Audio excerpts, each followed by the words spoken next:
Good morning students. वैचित्र्य में असम से तिवा तिवा लोग प्राचीन काल से असम में निवास करते आ रहे हैं और इन्हें नृगोष्ठी आ रही एक नृगोष्ठी भी कहते हैं। ये लोग इंडो चीन के अंतर्गत तिब्बती वर्मी भाषा परिवार के तहत बहुत बड़े गुट से संबंधित रखते हैं।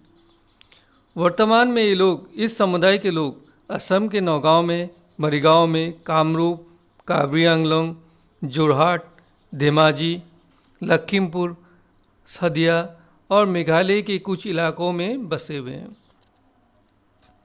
वैसे तो ये लोगों का वर्गीकरण दांतीवालिया, पहाड़िया और थलोवाली के नाम से किया गया है, मगर इस वक्त इनको पहाड़ी और मैदानी श्रेणी में भी देखा जा सकता है। अगर इतिहास के पन्नों में देखा जाए तो इनका भी यानी तिवा लोगों का भी एक बहुत अच्छा स्थान, अहम स्थान है। तिवा बीर जोंगाल बलुहो को प्राग ऐतिहासिक युग का महान राजा माना जाता है।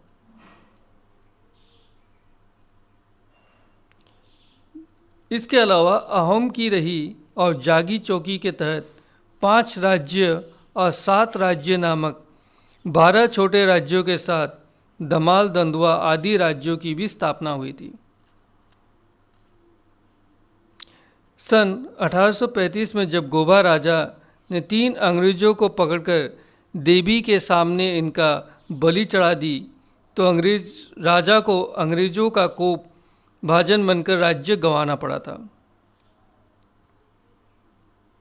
भारत की आज़ादी के जंग में भी तिवा लोगों का भी बहुत बड़ा योगदान है। असम के अगल पहले कृषक विद्रोही फूलगुड़ी धवा का जन्म और नेतृत्व तिवा लोगों ने दिया था। विद्रोह के जुर्म में सोबाबर लालुंग सहित कई लोगों को जान से भी हाथ धोना पड़ा था और 11 लोगों को जीवन भर की कैद की सजा भी काटनी पड़ी थी।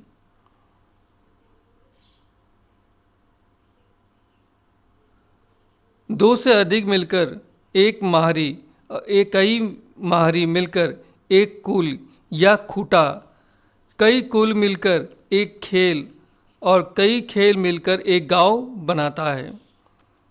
खेल के प्रशासनिक और सामाजिक मुखिया को मैदानी इलाके में जेला कहा जाता है। जेला किसे कहा जाता है? इसको कहा जाता है।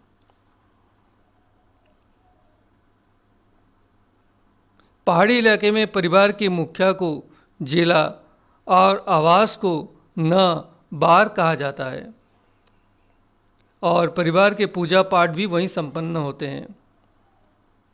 तिवा लोग जड़वादी और जड़ोपासक पुरखों की उपासना करते हैं, जड़ों की उपासना करते हैं। प्रकृति के विभिन्न उपादानों को पूजा करने के साथ साथ वे लोग उत्सवों का भी पालन करते हैं। वे लोग अपने पुरखों को देवता मानते हैं, जो कि आगे में ये लोग हिंदू धर्म के विभिन्न मतों जैसे शाक्तवाद, वैष्णववाद, शैववाद, नव वैष्णववाद आदि से भी जुड़ते गए। तिवा लोगों की सांस्कृतिक रूप भी काफ़ी समृद्ध है। प्रेम के साथ भाईचारे का एक प्रतीक के तौर पर वे लोग जोनबिल मेले का आयोजन करते हैं। इसके अलावा पहाड़ी इलाके में जिन उत्सवों का आयोजन वे लोग करते हैं उनका नाम है या उनके नाम है वांसुआ, सगरा, यांगली, मुइनारी कांठी, लांगखन, माई पथाला, माई रावा, खापलांग, रवाने पूजा, पानथाई सवा आदि।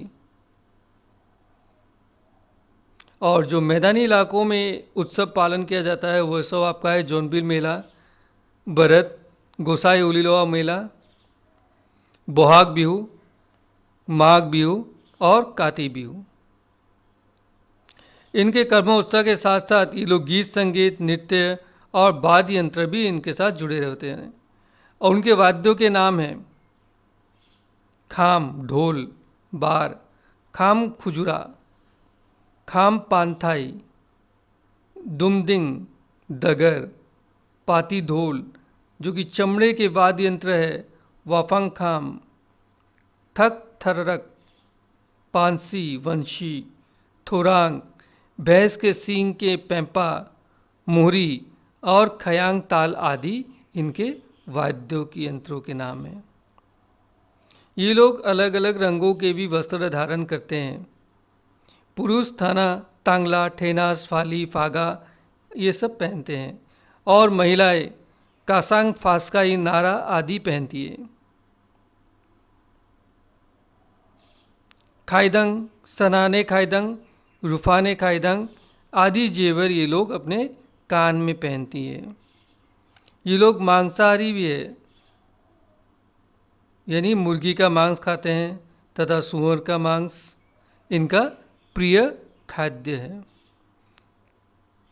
और ये लोग पारंपरिक जो इनका नियम है, इनके विशेष रूप से ये लोग एक प्रकार का मदिरा भी तैयार करते हैं जिन्हें वे लोग जू कहते हैं।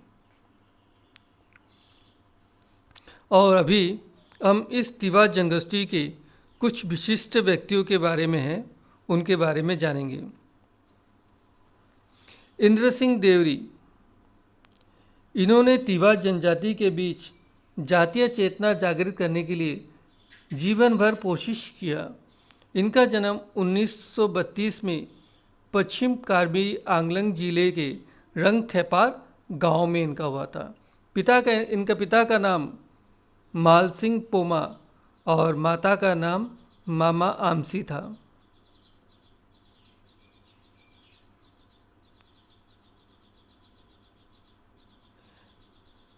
सन 1949 में वे भारतीय कम्युनिस्ट पार्टी में शामिल हो गए। पार्टी में रहते हुए उन्होंने ये भी महसूस किया कि जो तिवा लोगों का सामाजिक, राजनीतिक, आर्थिक और शैक्षणिक रूप से वे लोग पिछड़े हुए हैं और साथ ही साथ परिवार की आर्थिक ज़रूरतों को भी पूर्ति करने के लिए सन 1951 में उन्होंने पशुपालन विभाग में नौकरी की।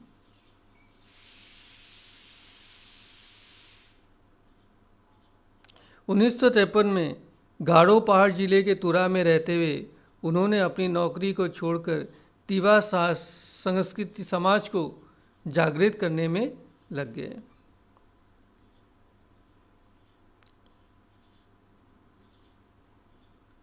तिवा समाज के कुटीर उद्योग को बढ़ावा देने के लिए भी इन्होंने कदम उठाया था। इंद्र सिंह देवरी ने उसी समय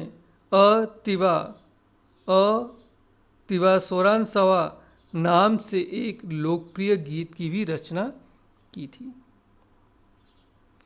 तिवा मिशन का काम जारी रहते समय जब all party hits leader conference ने तिवा इलाकों को लेकर मेघालय राज्य बनाने की मांग की तो इंद्र सिंह देवरी ने इसका विरोध किया था। तिवा जाति के उन्नयन के लिए भी काम करने वाले एक अन्यतम संगठन लालोंग दरबार का जन्म हुआ में इंद्र सिंह देवरी के नेतृत्व में हुआ था।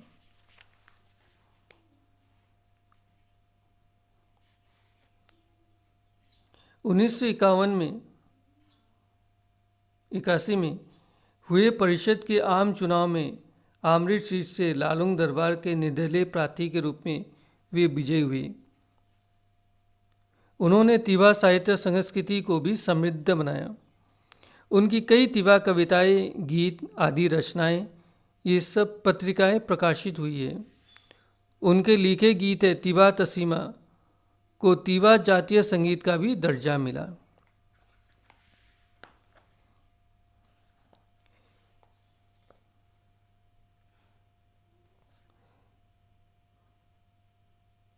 वे लगातार संगठक, समाज सुधारक, लेखक, गीतकार, संगीतकार और कुशल राजनेता थे। उनका देहांत 20 अगस्त 1994 को हो गया।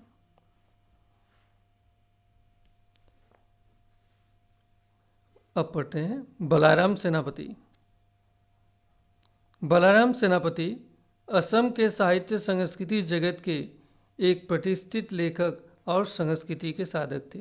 इनका जन्म 3 मार्च 1931 को नगांव जिले के ऐतिहासिक बरपुजिया गांव में हुआ था और इनके पिता का नाम था बगाराम सेनापति और माता का नाम पद्मेश्वरी बरदेले था।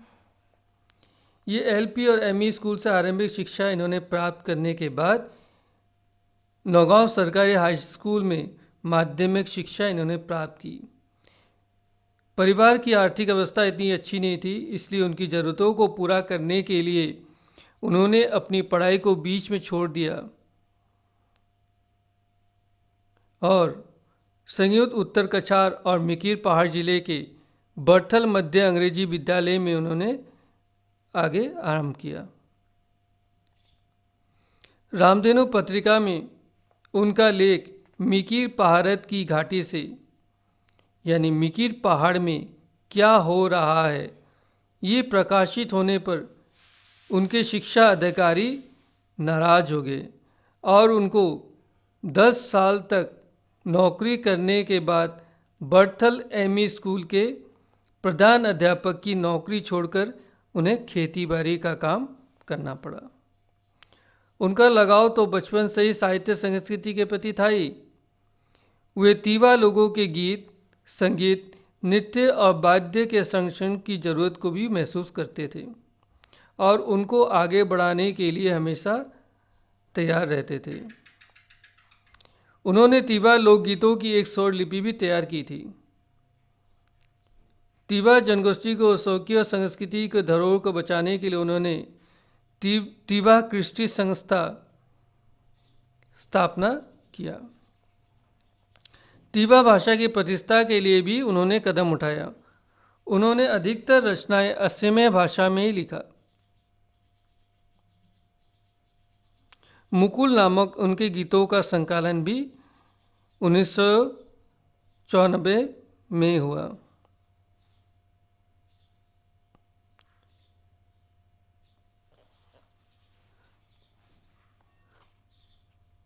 वर्ष 2000 में उनको तीबा माथनलाई तखा यानी तीबा साहित्य सभा का भी अध्यक्ष चुना गया। उसके बाद उनकी मृत्यु के बाद उनकी समस्त रचनावली 2017 में बलाराम सेनापति रचना समग्र नाम से भी प्रकाशित हुई। साहित्य क्षेत्र में उनका विशेष योगदान था, इसलिए उनको 1991 में असम सरकार की तरफ से साहित्यिक पेंशन के रूप में दी गई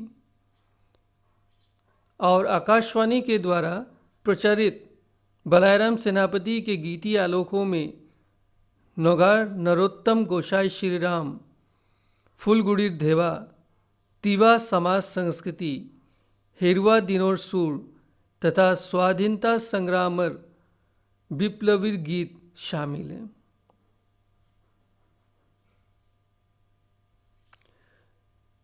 उनके लिखे गीतों का प्रसारण आकाशवाणी गुवाहाटी एवं नगांव केंद्रों से हुआ।